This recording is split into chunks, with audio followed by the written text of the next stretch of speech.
Alright, this video today is how we're going to be changing out the front sway bar links on a 1996 Ford Explorer V8 Eddie Bauer edition, but to be honest, it's all pretty much the same on any of the mid-90s up to early 2000 Ford Explorers. I'm pretty much replacing these because my bushings are pretty much gone and I have some play in it, making some clunking noises when I'm going around corners and whatnot. Now, I'll see if I can get a good angle on this. I don't know if I can or not, but you can see here, that should not be happening at all. That should just be not solid necessarily, but shouldn't have this much play. You should not be able to see the bolt move up and down. You can see this, my bushing should not just fall out like that.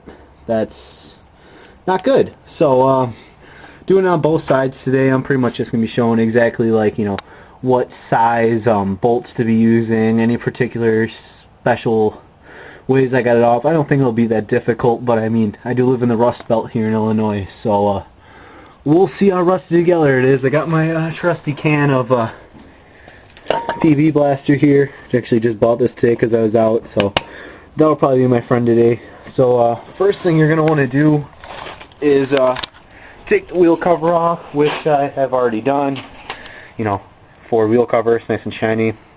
Take it off, break the bolts loose on the ground. It's a big thing a lot of people forget. They get up in the air, put on jack stands, and then they have problems getting the bolts off. So I'll pick it up once I have the vehicle up in the air, and I will take the tire off and whatnot. So,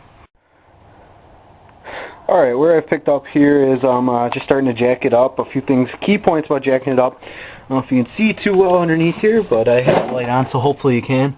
Right there, wherever the body mount is a proper jacking up point for this vehicle. Now, you really can put the jack anywhere that's pretty stable, but the way I found out is actually through the manual that came with the truck, the owner's manual, and it says to jack it up right here with the one that came with it. And I just put my jack stand there, and it seems to work really well. I haven't any problems at this point. So if you want, just use this, jack it up back there, put the jack stand up as high as you can. Mine doesn't really go up that far because it's a cheap Sears jack, but it works. Also, make sure you have the parking brake on whenever you're lifting up a vehicle, and to have the wheels chalked, which I do. I only have one, but it's better than nothing, and it's better to be safe than sorry.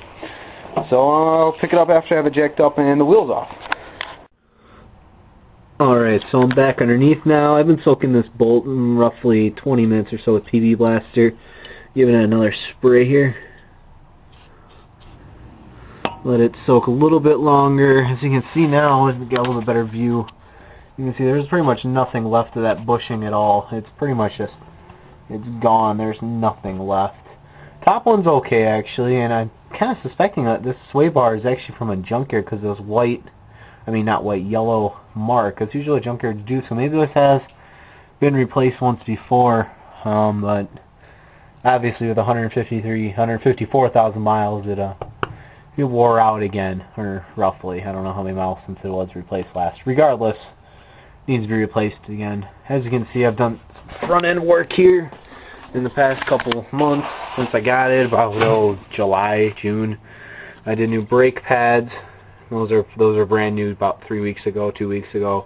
Rotors are still good. Not a whole lot of play in them. They're kind of grooved. I'll probably replace those after the winter. But I did get new front shocks. The boots on the ball joints are pretty good, and there's no play in them, so I mean, that's good. There actually is a rip in this one, but it's pretty good. I just keep moving it up as much as I can. So, alright, once I get the bolts off, do a comparison, what they should look like, what the old one looks like, and then I'll show you reinstalling and sizes and stuff. So, I'll be back. Okay, here it is. Took me about 10-15 minutes to get this old one off, and despite my best efforts here, it broke. Of course, Rust Belt seized on there pretty good, despite all the PB Blaster I put on there and set time. It still broke after one turn, so nothing I can do. Is actually a little bit easier to get it off. So, but as you can see, this one, like I said before, is just, there's not much left of this. I mean, there's the top bushing for the bottom. Here's the bottom bushing, and what's left of it here, there's not a whole lot. Just actually the bottom bushing, the very bottom bushing is just completely toast. And here's the rest of it. It's actually, I don't know if I did this taking it off or not, but it's all bent up. Top's actually in pretty good shape. Top bushings are pretty good. Can't complain really. But I mean, here's it comparison to the new one. New one's nice and shiny, not rusty. All the bushings are intact, as you can see. Then 2, 3, and 4 are all good. And the bolts or the tools I used to get that top one off was obviously a hammer. That was fun. I also used bottom bolt. It seemed to be a little bit different.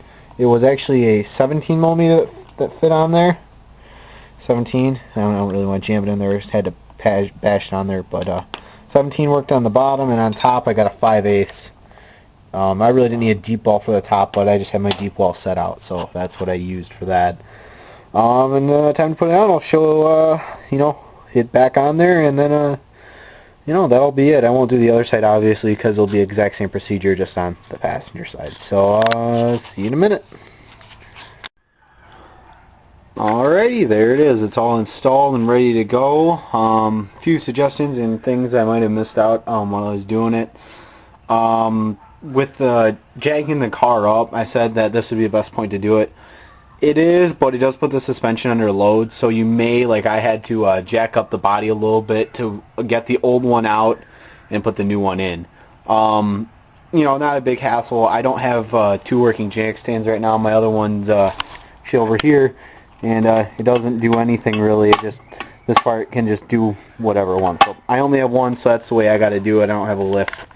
Just doing it in my garage, actually half in my driveway because I can't fit all the way in my garage. Regardless, so just be careful with that. The AutoZone part number where I got mine, I don't know if it'll focus or not, but that's what you're looking to get.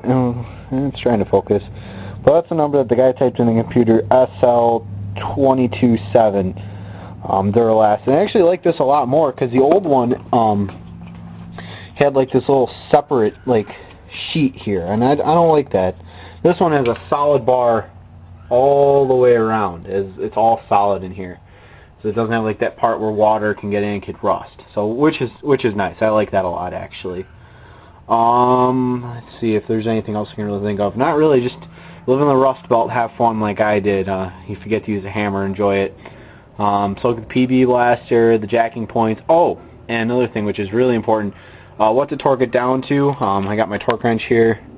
Both the bolts, top and bottom on the new one, are 5/8. I see you happen to have the deep well like I said before, so use that. I looked at my Haynes manual and also cross-referenced it with all data, and it said 33 to 44 foot-pounds. I don't know who would do it at 33. I torqued mine down to 44, so there you go, just so you know, quick reference, 44 foot-pounds is what you want to torque these bolts down to. Other than that, that is it for this video. I'll take one last shot showing there's no play in it after you get the other side done, and that will wrap up this video. So thanks for watching. Alright, over here on side 2 now, and a few things I noticed. That actually this one, I don't know if you can really tell, but that one's actually bent. There wasn't, like, the bushings were still good on this side, but it was really loose anyway. I'm feeling it bent, probably stretched out the threads, or actually loosened itself. So good thing I did both sides. I didn't really do an inspection on the second side, which you should do when you do it, but I just figured, if I'm doing one side, why not do the other? Same with like shocks, brakes, and everything. Do always do things in pairs, which is always a great thing. Another thing I noticed about the replacement ones from AutoZone here is that if you see that there, it's actually one of those nylon lock nuts, which is really nice because the original one doesn't have it. It's just like a regular old bolt here, and it's actually, that's a really nice feature. I like that because it won't come loose like these I don't know if they're stock or not, but these ones that were on here came loose.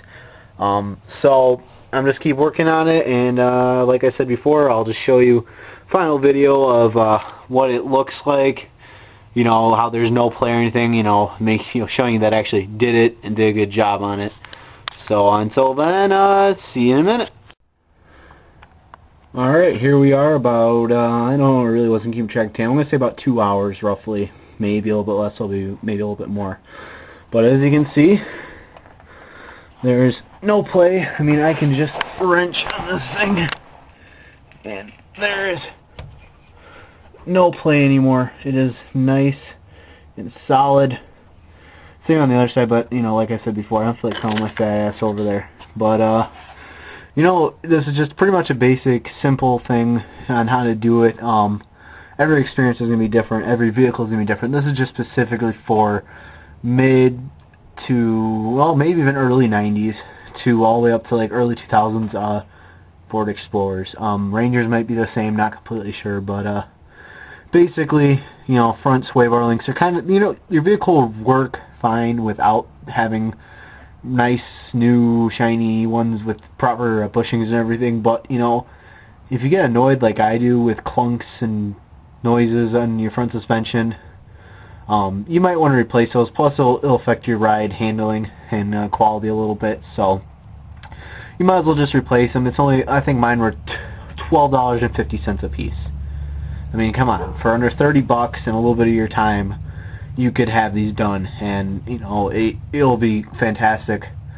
So other than that, you know, I hope this video helped. You know, thumbs up, like if it really helped you out, and look forward to more how-to videos. I figure since I'm doing a bunch on my truck, I might as well help everybody out, because I know a lot of these are still on the road despite the Cash for Clunkers program, which wiped out quite a lot of them actually.